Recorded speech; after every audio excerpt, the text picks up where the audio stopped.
Hello everyone, welcome to HBI 2025. I'm here with Angelika Schöchlin, Managing Partners at Antin Infrastructure Partners. Welcome Angelika. Thank you. How has HBI 2025 been so far?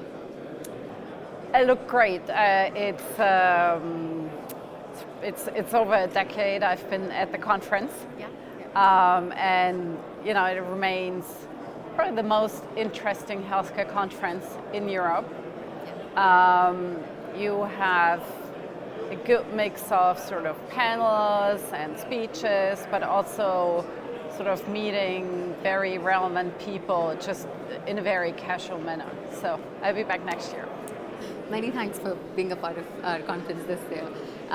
So how do you see the investment outlook in the healthcare sector over the next 12 months, given the current macroeconomic situation? The million-dollar question.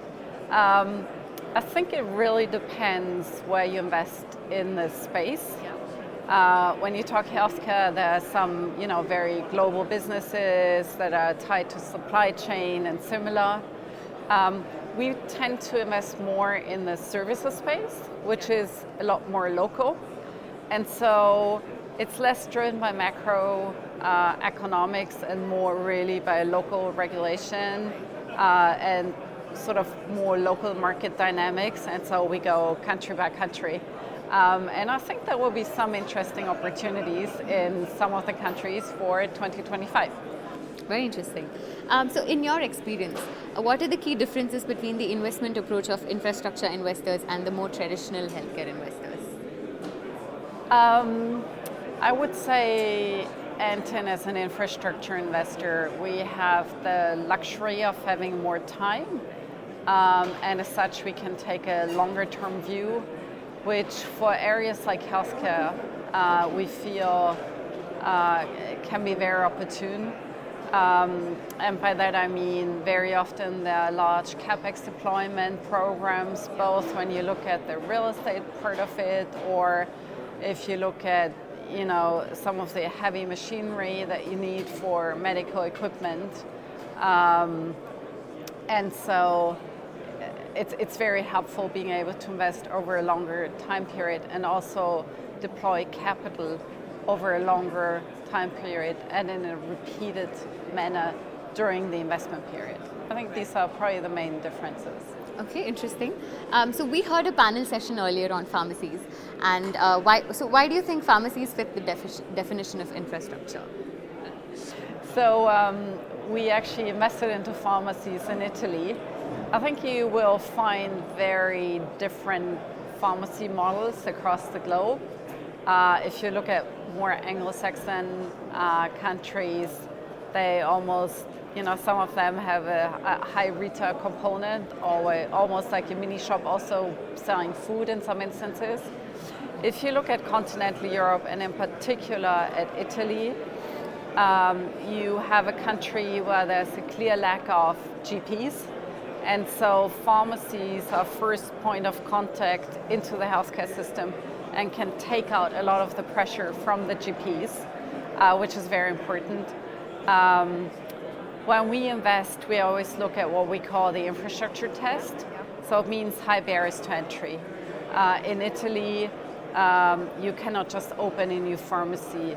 Most of the market movements you will see is by M&A and acquiring existing pharmacies. So you have very high barriers to entry.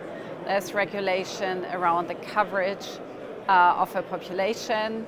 So as long as you have a certain coverage, you cannot open a second pharmacy in an area. And the same is true for a minimum distance between pharmacies. So there's a lot of barriers to entry. Prices are set by the government for prescription drugs, and so are margins. So you have a very stable, predictable sort of pattern, also because of the population development. Italy happens to be, with Japan, one of the oldest societies. And so that's really what we like in terms of our investment horizon, an essential service for the community, stable and predictable cash flows, high barriers to entry, and an inflation linkage. I think a follow-up to that would be, how do you define social infrastructure, and what are the key attributes you look for? And that's precisely that. It's our infrastructure test consisting out of these key criteria. And by the way, that is true for all of our investment, not only in social infrastructure, but in the more classical infrastructure areas. High barriers to entry, stable and predictable cash flows, downside protection, inflation linkage, and first and foremost, an essential service to the community. Right. So what growth areas are you focusing on currently? So when it comes to our pharmacies in Italy, Hippocrates is one of the... yes, Hippocrates. It is a very young company, but is today the leading platform. When we backed the management team, it was all about an industrial project, creating a platform that would then be able to do an M&A play in the sector. Hippocrates today has over 500 pharmacies in a market with roughly 19,000. Okay. You do the math. Yeah. There's a lot more to go yeah. and to grow in its home market. So, one last question. What excites you about healthcare right now? What excites you the most about healthcare? I think it's, to me, there's a social mandate because it is important and essential service to the community.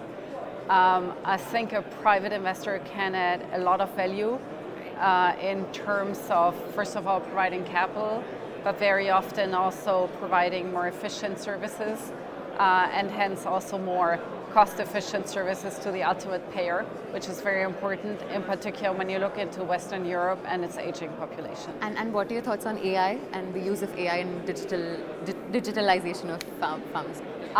So we have a dedicated team within Antin to help our portfolio companies. To me, it's the future. And it's going to be the future of the efficiency of the healthcare system. So we all need to work on it. Many thanks, Angelika, for joining. Thank you.